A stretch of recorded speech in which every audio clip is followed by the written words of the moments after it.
Hey everybody, and welcome back for another deep dive. This time around, we're talking about something that I know is super relevant to every single listener out there. We're going to be talking about banking scams and how to avoid them. Everyone wants to keep their hard-earned cash safe. And with all the crazy things happening in the world of technology these days, it can be hard to know how to do that. So we're cracking open a document here that's absolutely packed with information on the latest banking scams. And I've got to tell you, some of these scams, they're getting seriously sneaky. But that's why we've got our amazing expert here to guide us through it all. So welcome to the show. Thanks for having me. I'm so glad you're here. Yeah. I think our listeners are going to get a ton out of this.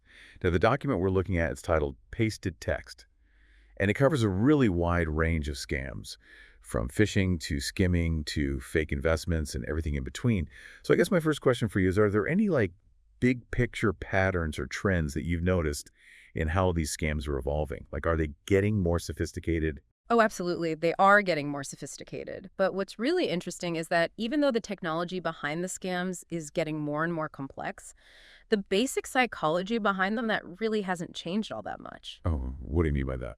Well, it's all about exploiting our human weaknesses, right? Right. Our trust, our fear, our desire for quick fixes. That's such a good point. It's like no matter how much technology changes, we still have those same basic human vulnerabilities that scammers can prey on. Exactly. Take phishing, for example. It's one of the oldest tricks in the book, right? Yeah. But it's still incredibly effective because it plays on our instinct to trust authority figures and our fear of missing out or facing negative consequences. Oh, I know exactly what you mean. Like those emails that look like they're from your bank warning you about some suspicious activity on your account. Yeah, they always make it sound super urgent, like you need to click on this link right away or else something terrible is going to happen. Every time I see one of those, my heart just skips a beat. Yeah. And that's exactly what they're counting on, that split-second moment of panic when you're more likely to make a mistake and give them what they want. So what can we do to avoid falling for these phishing scams? Well, first of all, it's important to be aware that phishing isn't just limited to those generic mass emails anymore. We're seeing a rise in what's called spear phishing, where the attacks are highly targeted and personalized. Spear phishing. So they're doing their research and tailoring their messages to specific individuals. That sounds even scarier. It is scarier because they might gather information about you from your social media profiles or public records, or even from data breaches.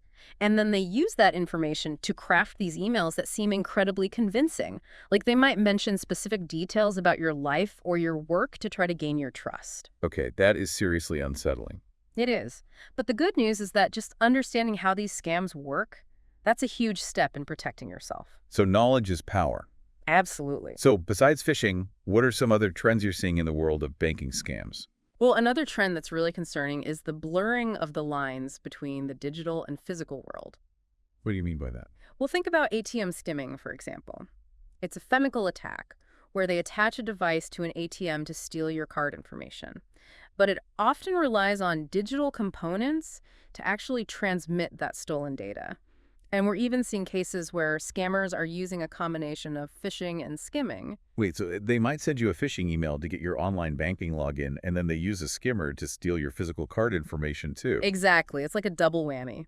And it really highlights the importance of having a multi-layered approach to security.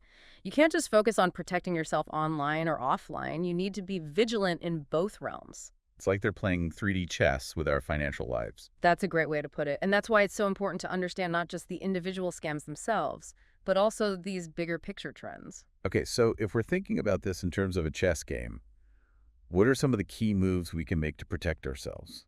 Well, one of the most important moves is to stay informed about the latest threats. And I don't just mean reading articles like the one we're discussing today.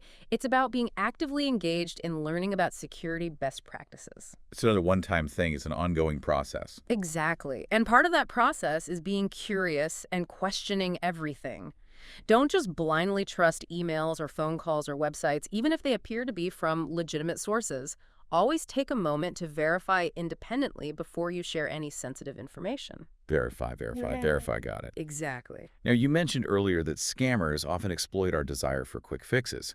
Are there any specific scams that target that vulnerability? Oh, absolutely. Fake loan and investment scams are prime examples. They prey on people who are struggling financially, promising easy money or quick debt relief. It's just heartbreaking to think that people who are already vulnerable are being targeted in this way. So what are some red flags that people should look out for to avoid falling for these scams? Well, one of the biggest red flags is the guaranteed return pitch. Legitimate investments always carry some level of risk. So if someone is promising you a sure thing with no possibility of loss, that's a huge red flag. If it sounds too good to be true, it probably is. Exactly. And another red flag is high-pressure sales tactics. If someone is trying to rush you into making a decision without giving you time to do your research or ask questions, that's a sign to walk away. So it's all about taking our time, doing our due diligence, and not letting fear or desperation cloud our judgment. Precisely. Now, we've talked about phishing and skimming and fake loan scams, and the importance of staying informed, questioning everything, and not rushing into things. What else should our listeners know about how to protect themselves from these scams? Well, one thing that's really important to remember is that scammers are incredibly adaptable. They're constantly evolving their tactics and finding new ways to exploit our vulnerabilities. So it's like a never-ending game of cat and mouse. In a way, yes. But that doesn't mean we're powerless. By staying informed, being skeptical, and using common sense, we can significantly reduce our risk of becoming a victim. Okay, so reducing our risk. It's not about being perfect. It's about making informed choices and stacking the odds in our favor. Exactly. I like that. Well, I think we've laid a really solid foundation here. Now, I want to get into some more specific tactical advice. Yeah. Like, what are some practical steps that our listeners can take right now to build up their digital defenses and really outsmart these sneaky scammers? Great question.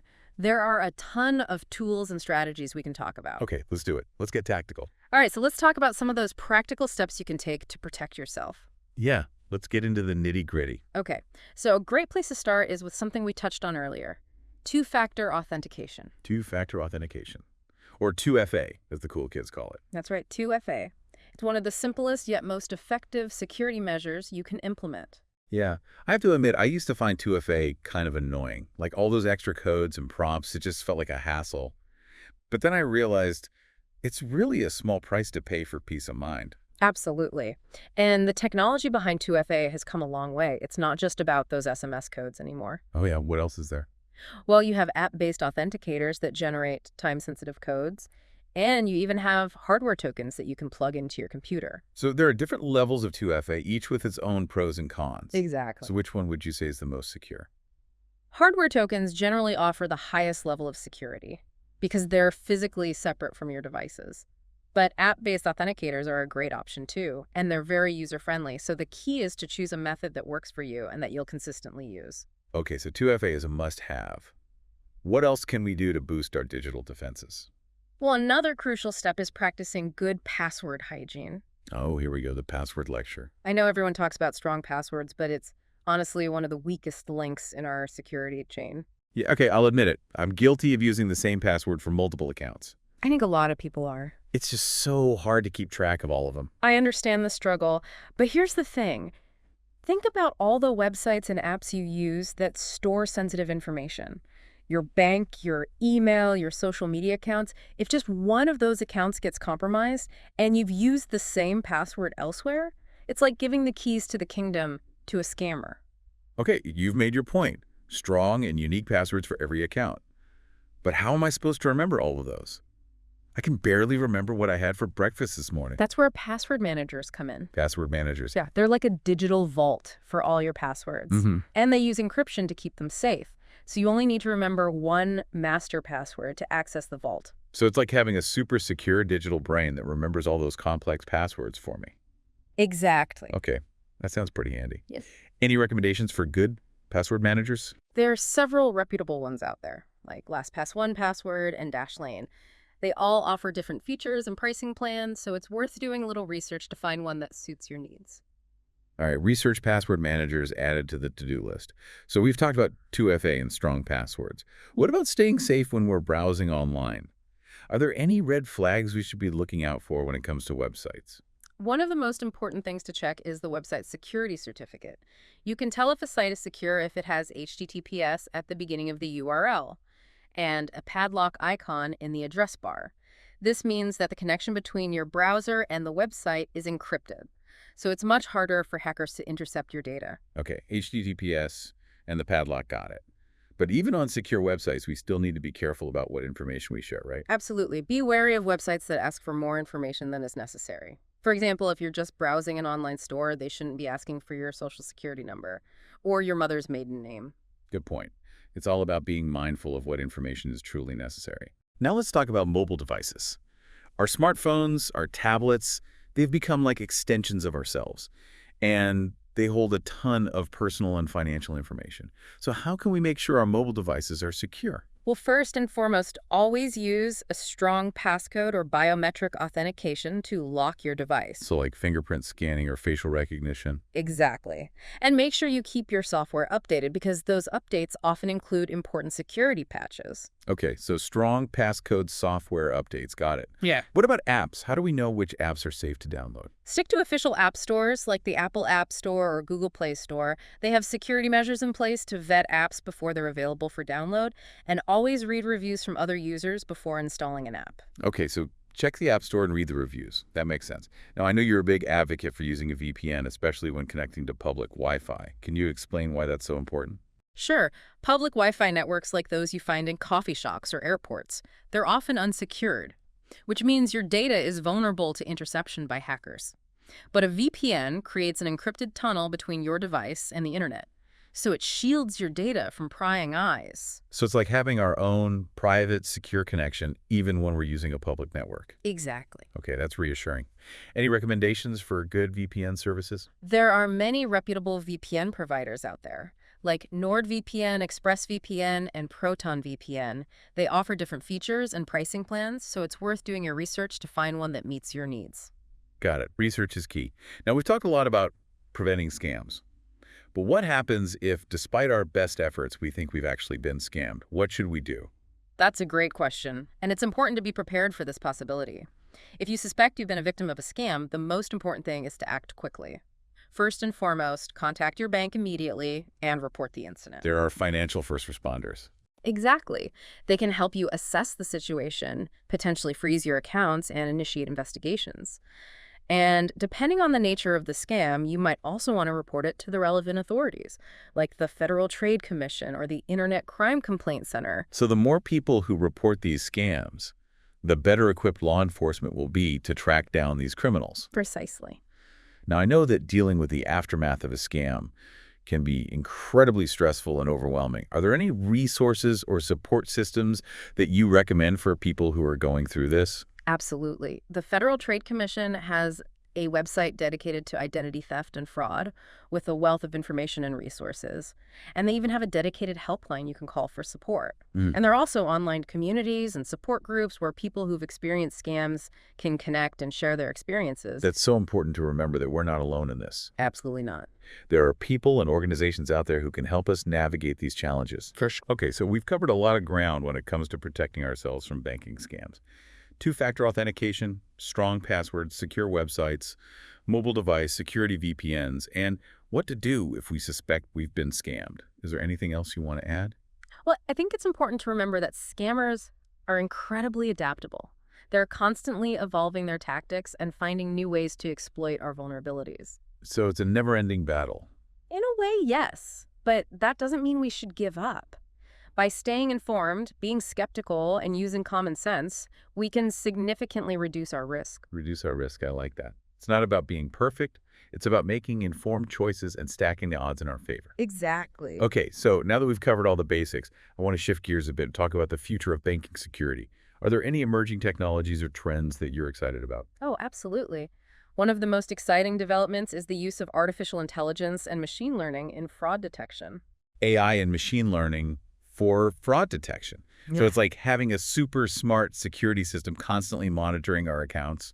That's a great way to put it. These technologies can analyze massive amounts of data in real time and identify and stop fraudulent transactions before they even happen. That's incredible. What else is on the horizon? Well, we're also seeing a lot of innovation in the field of biometrics. Biometrics. That's using our unique biological markers to verify our identity, right? Exactly, like fingerprints or facial recognition. Right. And the technology is becoming increasingly sophisticated. We're now seeing things like behavioral biometrics, which analyzes things like your typing patterns. Yeah. Or how you hold your phone to verify your identity. Wow. So it's like creating a unique digital fingerprint based on our individual behaviors. Yeah. It sounds like we're moving towards a future where passwords might become a thing of the past. It's definitely a possibility. And that's why it's so important to stay informed and engaged in these conversations. The future of banking security is being shaped right now, and we all have a role to play in making it as safe and equitable as possible. I love that. Okay, well, I think we've covered a ton of ground in this deep dive. From the psychology of scams to cutting-edge security technologies, I feel like we've given our listeners a pretty comprehensive toolkit for navigating the world of banking security. I agree. We've covered everything from the basics to some pretty advanced concepts.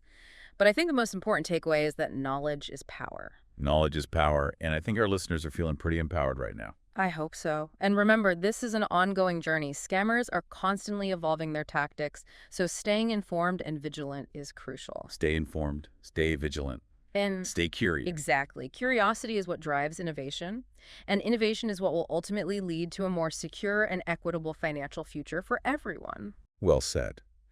Well, it's been an incredible deep dive, and I want to thank you, our amazing expert, for guiding us through this complex world with such clarity and insight. The pleasure was all mine. And thank you to all our listeners for joining us on this journey. Remember, knowledge is power, and we hope this deep dive has given you the power to protect yourselves and your financial well-being. Until next time, stay safe out there. Welcome back to our deep dive into banking scams. You know, we've covered a lot of ground, haven't we? We really have, from phishing to skimming to fake investments to AI and biometrics. It's a whole wild world out there. It is. But you know what? I think the most important thing to remember is that staying safe in the digital age, it's an ongoing process. It's not like you just set it and forget it. Exactly. It's about developing a security mindset, a way of approaching the online world with a healthy dose of skepticism. Okay, I like that, a security mindset. So how do we cultivate that mindset? Well, one key aspect is vigilance. We talked about regularly reviewing your bank statements and online account activity. All right, don't just glance at the balance and call it a day. Yeah. Really scrutinize those transactions. Look for anything that seems out of place. Exactly. Even a small, unauthorized charge could be a sign of something bigger going on. So if you see something, say something. Precisely. And speaking of security, we can't forget about protecting our devices. I mean, our phones, our laptops, our tablets, they're like extensions of ourselves these days. You really are, and they hold so much sensitive information. So how do we make sure those devices are locked down tight? Strong passwords or biometric authentication are a must.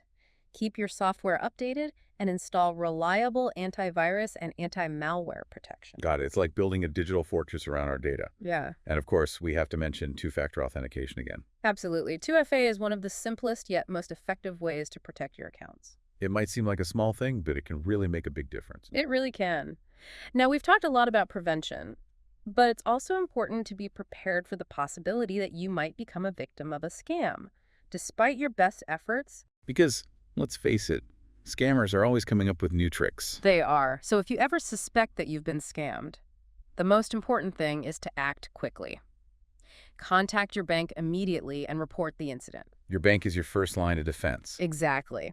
And depending on the nature of the scam, you may also want to report it to the authorities, like the Federal Trade Commission or the Internet Crime Complaint Center. Right, because the more people who report these scams, the better chance we have of stopping these criminals. Exactly. Now, I know that dealing with the aftermath of a scam can be really tough. It can be very stressful and overwhelming. Are there any resources or support systems that you recommend for people who are going through this? Absolutely.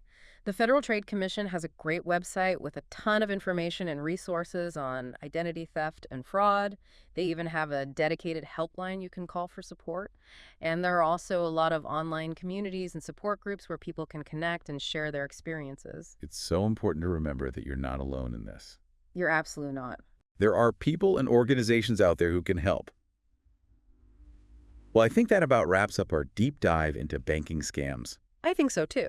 We've covered a lot of ground, but I hope our listeners are feeling more informed and empowered now. I hope so too. Remember, knowledge is power. And with great power comes great responsibility. Okay, Spider-Man. But seriously, staying safe in the digital age is a shared responsibility. We all need to do our part to protect ourselves and each other. So stay informed, stay vigilant, and stay curious. Couldn't have said it better myself. It's been a pleasure having you on the show today. Thanks for having me. And to all our listeners out there, thanks for joining us on this deep dive. We hope you learned something new and that you're feeling more confident about navigating the world of online banking. Remember, stay safe, stay smart, and stay one step ahead of the scammers. Until next time, happy banking.